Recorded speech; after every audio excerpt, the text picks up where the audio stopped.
नमो नमः बच्चों, आप सभी का स्टडी विद किरण में स्वागत है। बच्चों, आज हम करने वाले हैं कक्षा 6 से पाठ 7 बकस से प्रतिकार है, जिसका अर्थ है बगुले का बदला।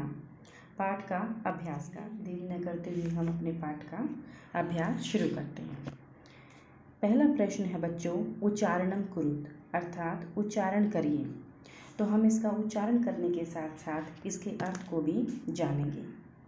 पहला शब्द है यत्र, जिसका अर्थ होता है जहाँ, तत्र वहाँ, कुत्र कहाँ, अत्र यहाँ, अन्यत्र दूसरी जगह, यदा जब, तदा तब, कदा कब, एकदा एक बार, च और, अपि भी, अध आज, शवः आने वाला कल, ह्य बीता हुआ कल, प्रातः सुबह, अहर्निशम दिन रात, अधुना अब, एव ही, कुतः कहाँ से, सायं शाम। प्रश्न 2, मंजूषातः उचितम अव्ययपदम चीत्वा रिक्त स्थानम पूरयत। कहने का अर्थ यह है कि मंजूषा से उचित शब्दों को चुनकर रिक्त स्थानों को पूर्ण कीजिए। मंजूषा अर्थात इस बॉक्स से हमें शब्दों को लेकर इनको पूर्ण करना है। क डैश भ्रमणम स्वास्थ्याय भवति, डैश घूमना स्वास्थ्य के लिए होता है, अर्थात स्वास्थ्य के लिए अच्छा होता है। तो प्रातः भ्रमणम स्वास्थ्याय भवति, सुबह का जो घूमना होता है वो स्वास्थ्य के लिए अच्छा होता है। डैश सत्यम वद, सर्वदा सत्यम वद, हमेशा सच बोलो। त्वं कदा मातुल गृहं गमिष्यसि, तुम कब मामा के घर जाओगे। त्वं कदा, कदा का अर्थ होता है कब। दिनेश विद्यालयं गच्छति, दिनेश विद्यालय को जाता है। अहम डैश तेन सह गच्छामि, मैं डैश के साथ जाऊंगा। दिनेश विद्यालय को जाता है। अहम अपि तेन सह गच्छामि, मैं भी उसके साथ जाऊंगा। अगला है अधुना विज्ञानस्य युगः अस्ति, अब विज्ञान का युग है। अद्य रविवासरः अस्ति, आज रविवार है। आगे देखिए प्रश्न 3। पहला प्रश्न है श्रृंगालस्य मित्रम कै आसीत्, सियार का मित्र कौन था। आप सभी को पता है सियार का मित्र, क्योंकि हमने पाठ पढ़ा है। सियार का मित्र बगुला था। तो श्रृंगालस्य मित्रम बकः आसीत्, सियार का मित्र बगुला था। स्थालितः क भोजनम न अखादत, थाली में किसने भोजन नहीं खाया। थाली में अब भोजन किसने नहीं खाया था, बगुले ने। स्थालितः बकः भोजनम न अखादत, बगुले को हम संस्कृत में क्या बोलते हैं, बकः।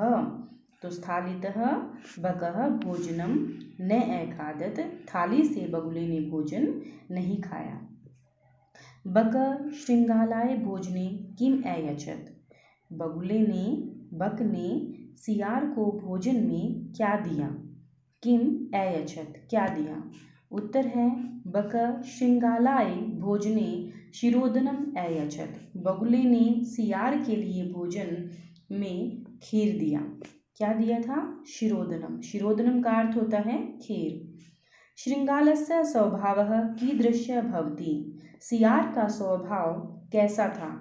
श्रृंगालस्य स्वभावः कुटिलः भवति, सियार का स्वभाव, उसका नेचर कुटिल था, अर्थात क्या था, टेढ़ा था, कड़वा था। प्रश्न 4, पाठात् पदानि चित्वा अधोलिखितां विलोम पदानि लिखित, पाठ से चुनकर इन नीचे दिए हुए शब्दों के विलोम पद लिखिए। विलोम का अर्थ होता है बच्चों अपोजिट वर्ड लिखना, विलोम शब्द लिखना अर्थात विपरीतार्थक शब्द लिखना। विलोम पदानि का अर्थ होता है हमें विपरीत शब्द लिखना। तो जो ये शब्द दिए गए हैं, इन शब्दों के हमें विलोम शब्द, अपोजिट शब्द कहाँ से करने हैं? पाठ से लिखने हैं। यथा, जैसे शत्रुः मित्रम। शत्रु का अर्थ होता है दुश्मन, मित्रम का अर्थ होता है दोस्त। सुखदम सुख, दुखम दुख। शत्रुता दुश्मनी, मित्रता दोस्ती। अप्रसन्नः उदास दुखी और प्रसन्न खुश। दुर्व्यवहारः बुरा व्यवहार, सद्व्यवहारः अच्छा व्यवहार। सायं शाम, प्रातः सुबह। असमर्थः असमर्थ, समर्थः समर्थ। प्रश्न 5, मंजूषात् समुचित पदानि चित्वा कथां पूरयेत्। मंजूषा से समुचित अर्थात उचित पद को चुनकर हमें इस कथा को पूर्ण करना है। तो बच्चों, जो ये कथा है आपने सुनी भी होगी। एक प्यासे कौवे की हमारी ये कहानी है। तो हमें इसमें रिक्त स्थान दिए गए हैं और उन्हें इस मंजूषा से, इस बॉक्स से शब्दों को लेकर, उचित शब्दों को लेकर हमें इसे पूर्ण करना है। तो चलिए करते हैं। एकदा एकः काकः डैश आसीत्। एकदा एक बार एक कौवा पिपासितः आसीत्, प्यासा था। सः जलं पातुम् इतस्ततः अभ्रमत्। वह जल को पाने के लिए इधर उधर घूमा। परम कुत्रापि जलं न प्राप्नोत्। परंतु कुत्रापि कहीं भी उसने जल को नहीं प्राप्त किया या जल को प्राप्त नहीं कर पाया। अंत में वह एकम घटम अपश्यत। एक घड़े को देखता है या एक घड़े को देखा। घटे सव अल्पम जलम आसीत। घड़े में बहुत कम जल था। अतः इसलिए सह वह जलम जल को पातुम पीने में असमर्थः अभवत्। असमर्थ है का अर्थ होता है किसी चीज़ को करने में जब हम असमर्थ महसूस करते हैं, उसको कर नहीं पाते हैं। तो जो कौवा है जल को पाकर देखता है कि जल उसमें घड़े में थोड़ा है, तो अतः इसलिए वह उस जल को पी नहीं पाता है, असमर्थ रहता है। सह एकम उपायम अचिंत्यत। वह एक उपाय सोचता है। सह पाषाणस्य खंडानि घटे अक्षिपत। क्या होता है, उस घड़े के पास में ही कुछ कंकड़ या पत्थर पड़े हुए होते हैं, जिनको वो क्या करता है, वह पाषाणस्य खंडानि पत्थर के टुकड़ों को घड़े में अक्षिपत डालता है। एवं कर्मेण घटस्य जलम ऊपरी आगच्छत। इस प्रकार कर्म से घटस्य घड़े का जल ऊपर को आ गया। काकः जलम पीत्वा। कौवा जल पीकर संतुष्टः अभवत्। संतुष्ट होता है। परिश्रमेण एव कार्याणि सिद्ध्यन्ति न तु मनोरथैः। परिश्रम से कार्य सिद्ध होते हैं, न तु मनोरथैः, लेकिन मनोरथ से नहीं होते। कहने का अर्थ ये है कि परिश्रमेण एव कार्याणि सिद्ध्यन्ति न तु मनोरथैः, कि मेहनत से कार्य सिद्ध होते हैं, न कि सिर्फ चाहने से। तो हमें किसी भी चीज़ को पाने के लिए मेहनत करनी पड़ती है। प्रश्न 6, तत्सम शब्दान लिखित। यहाँ पर कुछ हिंदी शब्द दिए गए हैं, हमें उन्हें यहाँ पर तत्सम शब्द लिखना है, अर्थात संस्कृत के शब्द लिखना है। तत्सम शब्द जो होते हैं बच्चों, वो संस्कृत के ही शब्द होते हैं। तो प्रथम यहाँ पर दिया गया है सियार।